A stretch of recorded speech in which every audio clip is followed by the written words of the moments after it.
Talala APMC ખાતે દર વર્ષ એપ્રિલના છેલ્લા અઠવાડિયામાં હરાજીની શરૂઆત થાય છે, પરંતુ આ વર્ષે કેસર કેરી મોડી થવાના કારણે હરાજી પણ મોડી શરૂ થઈ છે. કેસરના ઓછા ઉતારાની ભીતિના કારણે ભાવો ઊંચા રહ્યા છે. ગીર સોમનાથ જિલ્લો કેસર કેરીનો ગઢ ગણાય છે. દર વર્ષે મોટી માત્રામાં કેસર કેરીનું ગીરમાં ઉત્પાદન થાય છે અને દેશ વિદેશમાં કેસર કેરી એક્સપોર્ટ કરવામાં આવે છે, પરંતુ હાલ સિઝન માટે માફક ન હોવાનું સામે આવ્યું છે. ગ્લોબલ વોર્મિંગના કારણે આ વખતે આંબા પર આવરણ આવવામાં ખાસો સમય લાગ્યો હતો. આજે પ્રથમ તબક્કાની કેરી બજારમાં આવી છે. કમોસમી વરસાદ અને રોગ જીવાતના કારણે આ વર્ષે કેસર કેરીનું ઉત્પાદન ઓછું થવાની સંભાવના છે, તો રોગ જીવાતના કારણે કેસરમાં ખરણ પણ વધ્યું છે. આજે તાલાળા મેંગો માર્કેટમાં પ્રથમ દિવસે 10 કિલોના કુલ 5,760 બોક્સની આવક થઈ છે. આ વખતની થઈ છે તો અત્યાર સુધીમાં યુકે, કેનેડા, યુએઈ સહિતના દેશોમાં કેસર કેરીના 3 કિલોના 4,400 બોક્સ એક્સપોર્ટ કરવામાં આવ્યા છે. આ વખતની સિઝન ટૂંકી ચાલશે. આ વર્ષે 60% કેસરનું ઉત્પાદન ઓછું થવાની સંભાવનાને કારણે કુલ 6 થી 7 લાખ બોક્સ પૂરી સિઝન દરમિયાન આવે તેવી ધારણા છે. ગત વર્ષની તુલનાએ આ વર્ષે આંબા પર ફ્લાવરિંગ ઘણું ઓછું આવ્યું હતું, જેના કારણે કેરીનું ઉત્પાદન ઘટ્યું છે.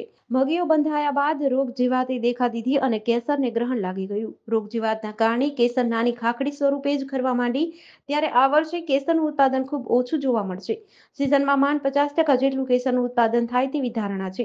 વાતાવરણની વિષમતાએ કહો કે જે ગણો તે કેસરના બજારમાં પણ આવી ગઈ અને તગડા મૂલ્યે વેચાણ પણ ખરી.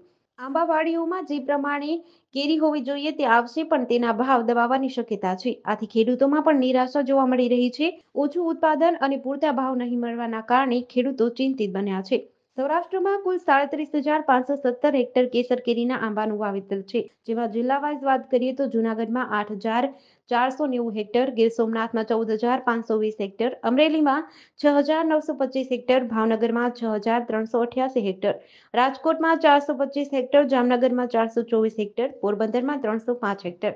સૌરાષ્ટ્રમાંથી દર વર્ષે અંદાજે કેસર કેરીનું 3,34,984 મેટ્રિક ટન ઉત્પાદન થાય છે. આ વખતે માત્ર 2 લાખ મેટ્રિક ટન જેટલું જ ઉત્પાદન થવાની શક્યતાઓ છે. છેલ્લા 5 વર્ષમાં તાલાળા યાર્ડમાં કેસર કેરીના બોક્સની આવક અને ભાવોની વાત કરીએ તો વર્ષ 2019માં બોક્સની આવક 7,75,395, બોક્સનો ભાવ 345 રૂપિયા. વર્ષ 2020માં બોક્સની આવક 6,87,931, બોક્સનો ભાવ 375 રૂપિયા. 2021માં બોક્સની આવક 5,85,595, બોક્સનો ભાવ 355 રૂપિયા. વર્ષ 2022માં બોક્સની આવક 5,03,321, બોક્સનો ભાવ 740 રૂપિયા. વર્ષ 2023માં બોક્સની આવક 11,13,540, બોક્સનો ભાવ 800 રૂપિયા. હવે 2024માં શરૂઆતી ભાવ 800 થી 1200 રૂપિયા ખુલ્યો છે. પાછલા ભાવ 800 થી 1,000 રૂપિયા લઈને 10 કિલોના એક બોક્સનો હતો, પરંતુ વાસ્તવિક સરેરાશ શું ભાવ રહે છે અને કુલ કેટલા બોક્સ આવશે તે તો તાલાળા ખાતેના માર્કેટિંગ યાર્ડમાં કેસર કેરીની હરાજી પૂરી થયા બાદ જ ખ્યાલ આવી શકશે. કેસર કેરીની હરાજીનો ટૂંકમાં મીઠી મધુરી કેસર કેરીની હરાજીનો આજરોજ તાલાળા માર્કેટિંગ યાર્ડ ખાતે શુભારંભ થઈ રહ્યો છે. ગત વર્ષ લગભગ 20 થી 22 તારીખની આજુબાજુ ચાલુ થઈ હતી. આ વર્ષે એના કરતાં 12 દિવસ લેટ છે. ગઈ સાલ 60 દિવસ સિઝન આલી હતી. એ આ વર્ષે અમારો 45 દિવસનો અંદાજ છે. આ વર્ષે 4.5 થી 5 લાખ બોક્સની આવકનું અમારું પ્રાથમિક અનુમાન છે. કેરીની વાત કરવામાં આવે અત્યારે વિદેશમાં યુકે, યુએસએ, કેનેડા, આરબ કન્ટ્રીમાં પણ ખૂબ એટલે ખૂબ ડિમાન્ડ છે. અમારા એપીએમસી દ્વારા સંચાલિત જે એક્સલેન્સ સેન્ટરનો પેકેજિંગ પ્લાન છે એમાંથી પણ 3-4 ખેપ તો યુકે અને યુએસએ વહી ગઈ છે અને હાલ પણ આવતું અઠવાડિયું પણ ભરચક પેકિંગ છે. અને ભાવની વાત કરવામાં આવે તો કેરી બધાને ખાવા મળશે, પણ ગઈ સાલની સરખામણીમાં થોડી કિંમત વધારે રહેશે એવું અમારું અંદાજ છે. ગયા વર્ષે 11,11,354 બોક્સ જેવી આવક થઈ હતી, બરાબર. આ વર્ષે અમને એવો અંદાજ છે કે ભાઈ 4.5 થી 5 લાખ બોક્સે આવક રહી જશે કેરી.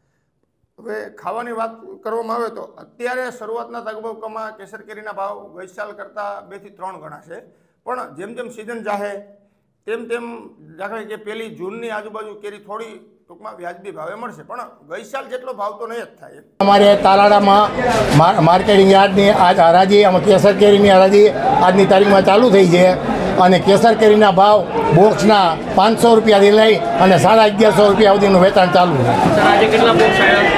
અંદાજે આજે 7 થી 7,500 બોક્સની આવક છે. ગયા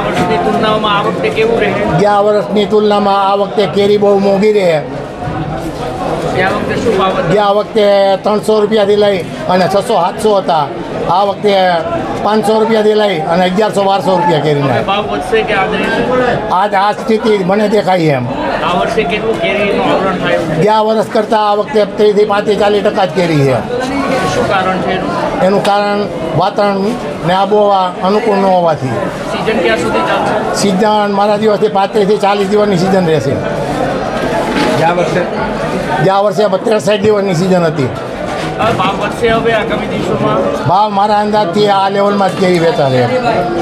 અને મારે 10 વીઘાનો બગીચો છે અને મારી કેરીના ભાવ આજે 900 રૂપિયા ભાવ આવ્યો છે, પણ જનરલ 500 રૂપિયાથી લઈ અને 1200-1300 રૂપિયા સુધી વેચાય છે.